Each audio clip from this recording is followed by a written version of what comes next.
అమ్మాయి వస్తాను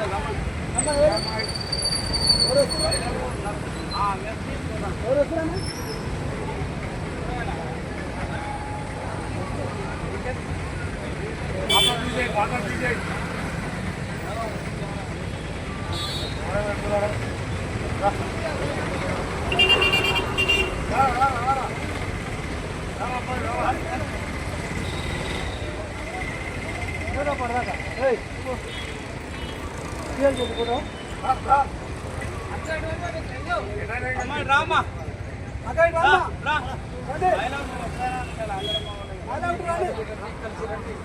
అక్క వస్తున్నావా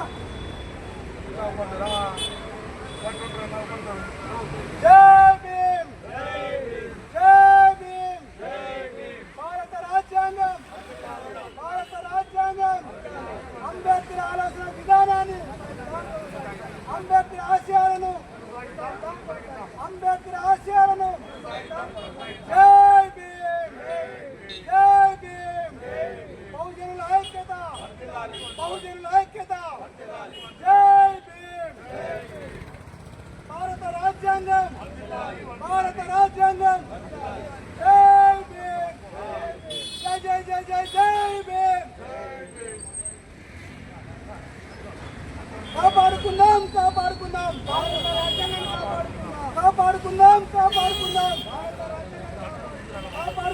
కాపాడుకుందాం జై భీమ్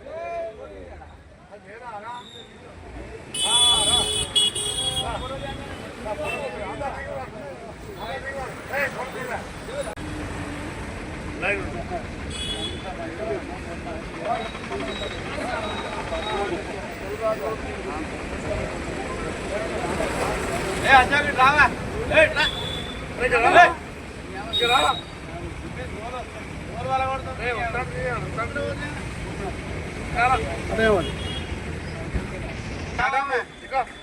అందరూ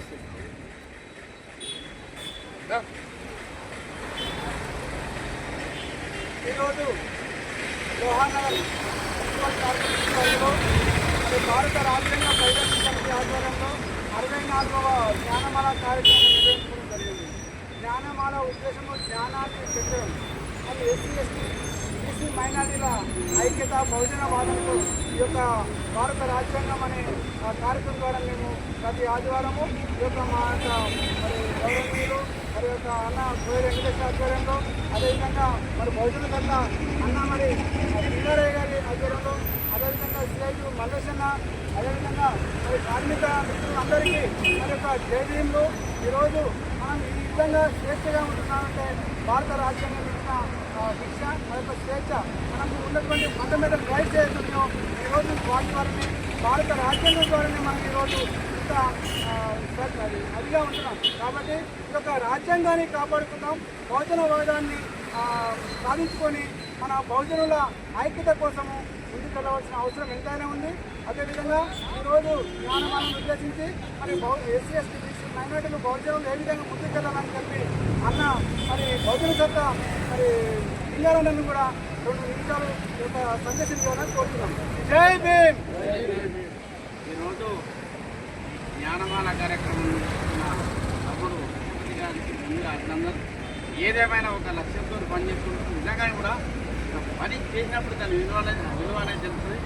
ఈ నిజంగా కూడా దండకు వచ్చి నిలబడ్డా తమ్ముడు, ఆ దండ లేదంటే మళ్ళీ ఇక్కడ కూడా ఉంది. అంటే పని చేయాలన్నప్పుడు కొంత శ్రమ కూడా అయితే శ్రమను అధిగమించినోడే ఫలితం రాబడుతుంది. కాబట్టి మంచి కార్యక్రమం. ఈ కార్యక్రమంలో పాల్గొన్న వెంకటేశ్వర గారికి, మల్లేశన్న గారికి, వివిధ సంఘాల నాయకులందరికీ పేరు పేరున ధన్యవాదాలు. మంచి కార్యక్రమం. ఒక్కటి మనం నేర్చుకోవాల్సింది ఏంటంటే ఇప్పుడే మోమాటం లేకుండా మనమందరం కార్యక్రమం చేసినప్పుడు అందరం సంఘీభావం జరపడం ముఖ్యమైన విషయం. ఎందుకంటే ఈడ ఎవరైనా వెంకటన్న కానీ మల్లేశన్న కానీ ఒకటి కనబడరు. అదే అది పోయిపోయి మనం అంబేద్కర్ స్టార్ దగ్గర ఉంటారే ఏదో కార్యక్రమాన్ని మనం దేవుని ఎట్లా భావిస్తామో రాజ్యాంగ సృష్టికర్తలైన వీళ్ళని కూడా మనం రక్షించాల్సిన అవసరం ఉంది. మన ఇంట్లో పెద్ద మనిషి చనిపోతే మనం ఇన్ని రకాల సంవత్సరికాలు చేసుకుంటాం. అలాగే వీళ్ళు ప్రపంచానికి మేలు చేసిన నాయకులు, దళిత భోజనాలకు దారి చూపిన నాయకులు వీళ్ళ అడుగుజాలలో నడవాల్సిన అవసరం ఉంది. ఈ మధ్యనే ఇంకొక రెఫరెండం వచ్చింది. కొత్తగా 42% రిజర్వేషన్ విషయంలో ఓసీలకు 7% ఉండరాలు, 10% రిజర్వేషన్ ఇచ్చినప్పుడు ఎప్పుడు సపోర్ట్ చేయలేవాళ్ళు. కానీ 57% ఉన్న బీసీలకు 42% ఇస్తే గర్భోలు పెట్టుకు రోడ్లకు వెళ్తూ నానా హంగామా చేస్తారు. మనం ఎవరికి వ్యతిరేకం కాదు. ఓసీలకు కూడా నాయన మీకు ఈ వాటా మీరు తీసుకోరా అంటున్నాం. మనం వద్దట్లేదు. ఎస్సీల వాటా ఎస్సీలకు, ఎస్సీల వాటా ఎస్సీలకు, బీసీల వాటా బీసీలకు తీసుకున్నామని అంటున్నాం తప్ప అయ్యో ఓసీలు మేము వెలివేస్తే అంటలేము. మీ వాటా మీరు తీసుకోరంటే వాళ్ళు ఏంటంటే అప్పనంగా మైసమ్మ పోతు కదా పెద్ద ఊళ్ళ మీద ఎటువంటి తిట్టదో తిని కలుతుందో అట్లా ఈ అగ్రకుల వాళ్ళు కలిసి ఇవాళ దీన్ని విచ్చినని చెప్తున్నారు. దీనికి బీసీలకు నిజంగా చెప్తున్నా, మనమంతా బీసీలుగా ఎస్సీలు కాకుండా బహుజనులుగా విలువడుతున్నాము. అంటే బహుజనులు అంటే ఎక్కువ వాళ్ళమంతా బహుజనులమే కాబట్టి మనమంతా కలిసి పనిచేయాల్సిన అవసరం ఉంది. ఎందుకంటే మాకు కూడా మీరు నైతిక మద్దతు తెలపాల్సిన అవసరం ఉంది. ఎందుకంటే 42% అంటే తక్కువనే. ఈ 42% అయిన తర్వాత మన 57% కోసం పోరాటం చేయాల్సిన అవసరం ఉంది. అందులో మా సోదరులుగా మనం ఒక కుటుంబ సభ్యులుగా అన్ని చిన్న మనము వర్గాలుగా మనమంతా ఏకమై ఎస్సీ ఎస్టీలు మా కుటుంబ సభ్యులే కాబట్టి మీరంతా మీకు ఏదైనా అవసరం వచ్చిన మనం ఒకరికొకరు సాయం చేసుకుంటూ మన యొక్క పోరాటంలో ముందంజలున్నాం. ఇప్పుడే మనకు జాతీయ స్థాయిలో జాతీయ స్థాయి నాయకుడు అని నేను షెడ్యూల్ కూడా నాయకుడే. కానీ నిజంగా చెప్తున్నా అంటే మనం ఏ దారినన్నా ఓన్రి ఇప్పుడు ఆర్కిస్తన్నా కూడా పోయింది. మనం తప్పు పడతలేము, నాయకులుగా ఎదిగమంటున్నాం. కానీ ఎదిగినప్పుడు తాళం చేయి దగ్గర ఉన్నప్పుడు తాళం తీసి మమ్మల్ని లోపం చూడకుండా జ్వర చెప్తేనే మళ్ళీ నేను తాళం తీస్తేనే కాడుకున్నారు. కాబట్టి ఇప్పుడు ఆర్కిస్తే కూడా ఈ 2-3 రోజుల ఆయన నిజంగా కూడా తిరిగనియము నువ్వు రాజీనామా చేస్తావా, మూడిని నొప్పిస్తావు అనే కార్యక్రమం పెడుతున్నాం. దానికి మనమంతా అది ఉండాలి. ఇంకోటి శ్రీనివాస్ గౌడ్ పూర్తిగా ఆయన ఏంటంటే రేవంత్ రెడ్డి గీసిన గుండముల్లో తిరుగుతుంది. కాబట్టి అలాంటిది కాకుండా ప్రజా సంఘాలను ప్రతిపక్ష పార్టీలను అందరినీ ఢిల్లీకి వెళ్ళి పెద్ద ఎత్తున పోరాటం చేసి తెలంగాణ కాదు యావత్ భారతదేశంలో ఎవరి వాటా దక్కే వరకు మనమంతా పోరాటం చేయాల్సిన అవసరం ఉంది. దానికి మీరంతా నైతిక మద్దతు ఇవ్వాల్సింది. ఈ మధ్యనే మీరు బీసీ సంఘాలు మీటింగ్ పెడితే మనల్ని చాలా తక్కువ అనవటం తప్ప ఎవరైనా పిలవకపోని అలాంటి ఆలోచన లేకుండా మనమంతా పాల్గొని ఈ యొక్క పోరాటం రేపు ఉధృతం చేస్తాం. 9th షెడ్యూల్లో పెట్టి రాష్ట్రపతి ఆమోదం అయ్యేంత వరకు ఎవరు కూడా వారు స్థానిక సంస్థలు మళ్ళా రేవంత్ రెడ్డి అంటాడు ఎన్నికల పోరాటాడు నేను నా పార్టీలో నేను పార్టీ పరంగా ఇస్తా అంటాడు. కానీ ఎదురుపాటోడు ఇలా బీసీ ఎస్సీని పెడితే ఎదురుపాటోడు ఓసీని పెడితే తట్టుకోలేం కదా. ఎందుకంటే కదా మన కేసీఆర్ కదా శంకరమ్మను ఏది మన ఉత్తమ్ కుమార్ రెడ్డి మీద పోటీ పెట్టాడు. ఆ పోటీ పెట్టినప్పుడు ఏమైందంటే వాళ్ళు నిజంగా ఏనుగు మీద ఎలికేస్తుందా అలాంటివి పెట్టాడు. నాన్నటి పదవి నిజంగా తెలంగాణ ఉద్యమంలో కూడా అందరూ అవసరం భాషలంతా కూడా దళిత బహుజనులే ఎక్కువ మెజార్టీ ప్రజలే. ఆయుధ పోరాటంలో కూడా దళిత బహుజనులే. కాబట్టి మనం ఏ పోరాటం చేసేది మనమే. కాబట్టి మనం న్యాయబద్ధమైన వాటా కోసం మనం పోరాటం చేయవలసి ఉంది. దానికి నైతిక మద్దతుగా దళిత బహుజనులందరూ సంఘీభావం చెప్తూ పోరాటానికి మద్దతు ఇస్తూ దాన్ని ఛేదించే వరకు వెన్నుండి ఉంటారని మీ అందరికీ నేను చేతులు జోడించి తెలియజేస్తున్నాను. అదేవిధంగా అధ్యక్షుడు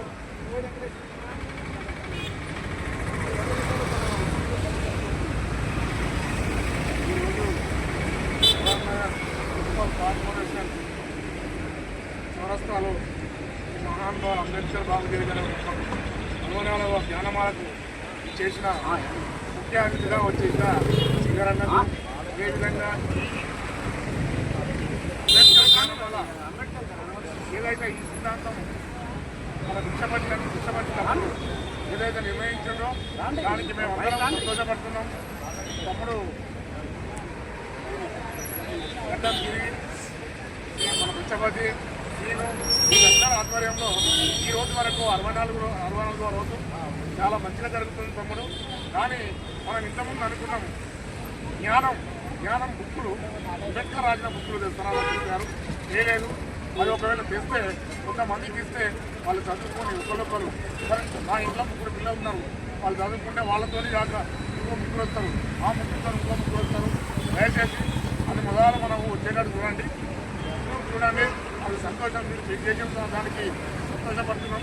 ఇప్పుడు వచ్చిన మా కార్మిక సోదరులందరికీ ధన్యవాదాలు. అదేవిధంగా మల్లేశ్వర ధన్యవాదాలు. ఇదే సింగరన్న చెప్పినట్టుగా 42% బీసీలకు రాష్ట్ర ప్రభుత్వం ఇచ్చింది. ఆమోదించేది ఎవరు? కేంద్ర ప్రభుత్వం.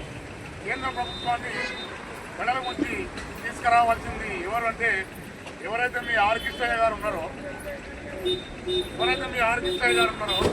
ఆయన మా మందకృష్ణ 31 సంవత్సరము అల్పరిగని పోరాటం చేసి మా ఎస్సీ రిజర్వేషన్ సంపాదించారు. అదేవిధంగా ఆయన ఒకవేళ చంద్రబాబు ఉన్నప్పుడు కూడా ఆగు కృష్ణమాది ఆగురి నీకు పదవిస్తా అంటే ఆయన ఆగిపోతుంది. ఆయన ఒకటే మార్గం, నేను ఈ సిద్ధాంతం మీద పోతున్నా, నా వాళ్ళకి నేను ద్రోహం చేస్తున్నా చేయను అని చెప్పి అట్లా నిలబడ్డాడు. కాబట్టి ఎక్కడన్నా కానీ ఏ రాష్ట్రంలో కానీ ఎక్కడన్నా కానీ ఒక కులం అధ్యక్షుడు, కులం నాయకుడు, దేశ ప్రధాని తీసుకొచ్చిన ఘనత అంటే మందకృష్ణ గారిదే. ఎవరు లేరు చూస్తున్నా. దయచేసి దగ్గరైనా నేను మొన్న ఇక్కడికి వస్తే ఈ బీసీలు నన్నే అడిగిండు.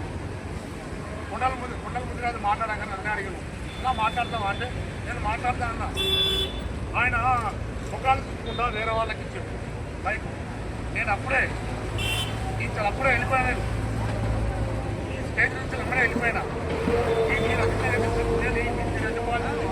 ఇక్కడ చెప్తున్నా, ఈ 10 మంది ఉన్నారు. రేపు ఈ 10 మంది కూడా అరే వెంకటేశ్వరకు ఇలా జరిగిందట, ఈ టీచర్లు మద్దతు పోతే అప్పుడు ఏమవుతుంది? దయచేసి ఈ కోఆర్డినేషన్ ఎవరైతే చేస్తారో చెప్తా వాళ్ళకి. నేను కూడా సోమాచారి చేసేది. సోమాచారి అడిగిండు, వెంకటాచారి చెప్పలే, సోమాచారి చెప్పిండు. వెంకటాచారి అన్నాడు వాళ్ళు ఇప్పుడు గుజరాత్ బెస్తరా ఆ పిల్లగాళ్ళు ఉన్నారు, వీళ్ళందరూ కూడా వాళ్ళకి చెప్పు కలిస్తే. నేను ఆ రోజు నుంచి మాట్లాడుతున్నాను, మనిషిని కింద పరిచయం లెక్కలు చేయొచ్చు.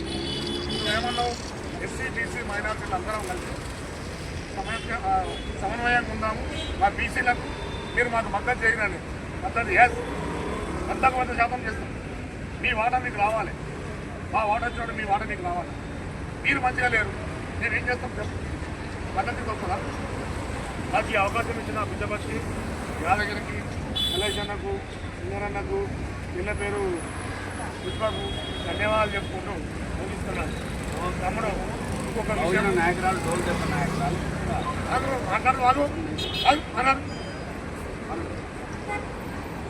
జరా తమ్ముడు గిరి పుష్పతి ఆడుతున్నారు. అయితే వాస్తవాన్ని చెప్పాలంటే జరా తొందరగా రండి. గిరి పుష్పతి జర తొందరగా రండి.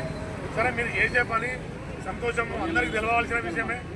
అందరికి తెలిస్తే ఆయన పోయి అరే జ్ఞానమాల అంటారా, జ్ఞానమాల గురించి అలా ఇట్లా పిల్లలకి చెప్పుకుంటారు. అరే జ్ఞానం అంటే ఏంటి అనేది వాళ్ళు చెప్పుకుంటారు. వాళ్ళు వచ్చి మనకు చెప్తే డబ్బులైతే రెడీ అయ్యి వేసి మళ్ళీ ఎవరైనా ఇస్తామో వాళ్ళ పేరు రాసుకొని వాళ్ళ ఫోన్ నెంబర్ తీసుకొని వాళ్ళు కొన్ని రోజులు చదువుకున్నాక జిల్లాలో మాకు ఇయ్యరంటే మా పిల్లలు కూడా కొంచెం కుతూహలం ఉంటుంది. కొత్త అర్థం కూడా దయచేసి ఆ పని చేయను. జై భీమ్, వెంకటేశ్వరని ఏకీభవిస్తున్నా. ఇందులో కొన్ని పార్టీలకు అతీతమైన పనులు ఏంటంటే శ్రీనివాస్ అయ్యప్పుడు అన్న రాష్ట్ర నాయకుడు అన్న మల్లేశన్న గారు కూడా జ్ఞానమాలను ఉద్దేశించి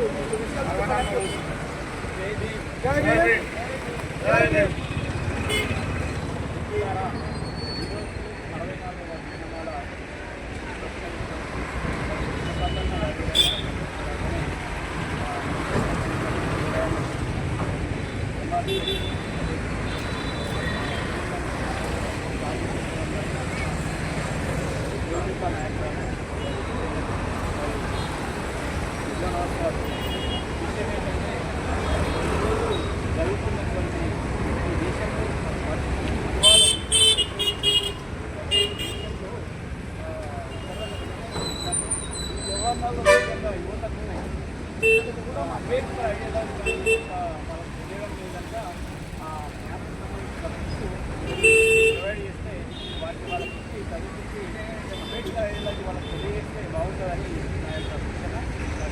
వాళ్ళు కూడా చేస్తారని ఆశిస్తూ ఈ అవకాశం ఇచ్చినందుకు ధన్యవాదాలు.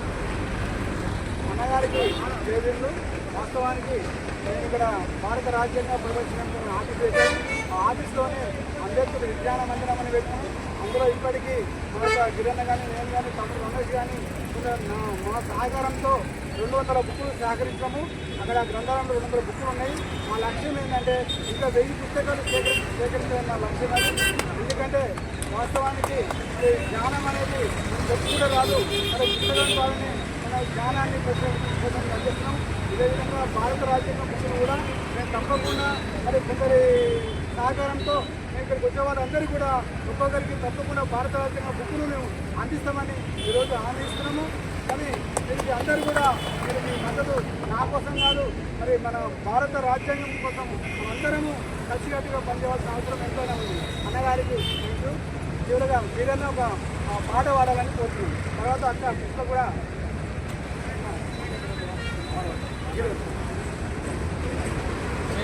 జై భీమ్. జ్ఞానమాల కార్యక్రమం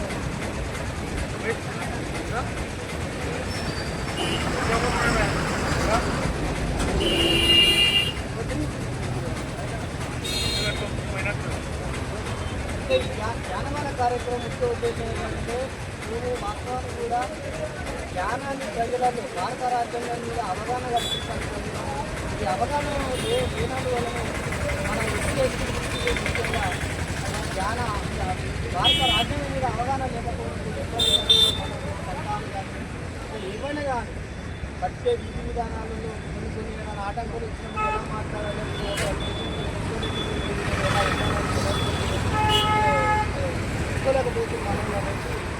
జ్ఞానమాల కార్యక్రమం అయితే ఈ బుక్కి పంచాలంటే ఏమవుతుందంటే అందరికీ భారత రాజ్యాంగం బుక్ ఇవ్వాలంటే ఆర్థికంగా కొంచెం ఇబ్బందులు అవుతుంది. మాకు కూడా చెక్ చేయలేకపోతుంది. దానికి అక్కడ ఆఫీస్ పెట్టుకున్నాం కాబట్టి ఎవరికైతే బుక్ కావాలనుకుంటున్నారో వాళ్ళ పేరు వాళ్ళ నెంబర్ రాసి 3 రోజులలో రిటర్న్ ఇవ్వగలుగుతారు. మళ్ళీ ఆఫీస్ వాళ్ళ నెంబర్ రాస్తే బాగుంటుందని నా అభిప్రాయం కాదు నేను అనుకున్నాను.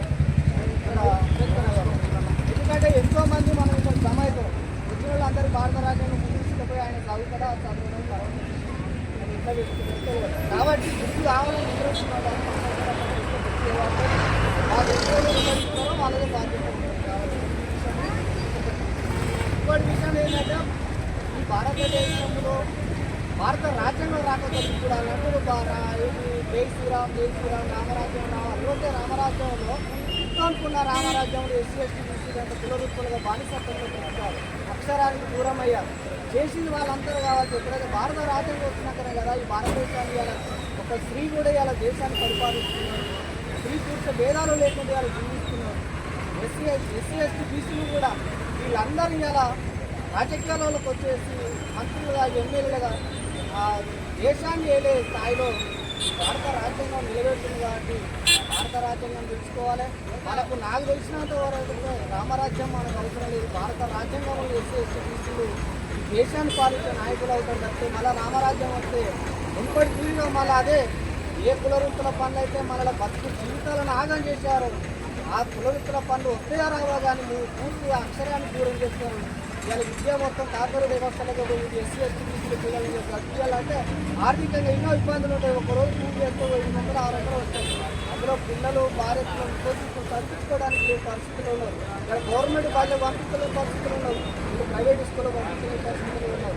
చదువు పూర్తిగా దూరం అవుతారు మా ఎస్సీ ఎస్టీ బీసీ పిల్లలు. కాబట్టి ఇప్పటికైనా కానీ ఈ దేశంలో ఏదైతే భారత రాజ్యాంగంలో హక్కులను కాక ఈ ఎస్సీ ఎస్టీ బీసీలు ఈ పాలక వ్యవస్థలు ఏదైతే చేస్తున్నారో మనల్ని మోసపూరితమైన హామీలు ఇచ్చి మోసపూరితంగా రాజ్యాన్ని పరిపాలించిన వాళ్ళే కాబట్టి వాళ్ళని ఓడించడమే మనం ఒక లక్ష్యంగా పెట్టుకోవాలి. బహుజన రాజ్యాన్ని సాధించుకోవాలని అభిప్రాయాన్ని చెప్తున్నాం. ఈ అవకాశం అందరికీ లేదు. జై భీమ్. అదేవిధంగా మరి మనము చదువుకి దూరం అవుతున్నాం అంటే వాస్తవానికి 1990 తర్వాత దేశంలో అమలవుతున్న ఆర్థిక విధానం వల్ల ప్రభుత్వ రంగము పారిశ్రామిక రంగము మరి ప్రైవేటీకరణ చేయడం జరిగింది. ఈ ప్రైవేటీకరణ అనేది పెద్ద మోసము, ప్రజా కుట్ర. ఈ యొక్క ఎలా అంటే ఈ యొక్క ప్రైవేటీకరణ అనేది మరి అన్ని కులాల ప్రజలను అన్ని అవకాశాలకు దూరం చేయడమే ఈ ప్రైవేటీకరణ యొక్క ముఖ్య ఉద్దేశం. అటువంటి సందర్భంలో ఈ ప్రైవేటీకరణలో కూడా రిజర్వేషన్లను అమలు చేయడమే ఈ యొక్క భారత రాజ్యాంగంలో ఉన్నటువంటి హక్కులను మనం అందించుకొని ముందుకెళ్తే మనం మన బహుజన రాజ్యాంగాన్ని మనం కాపాడుకునే వాళ్ళం. అదేవిధంగా చివరగా ఈరోజు జై భీమ్, జై భీమ్.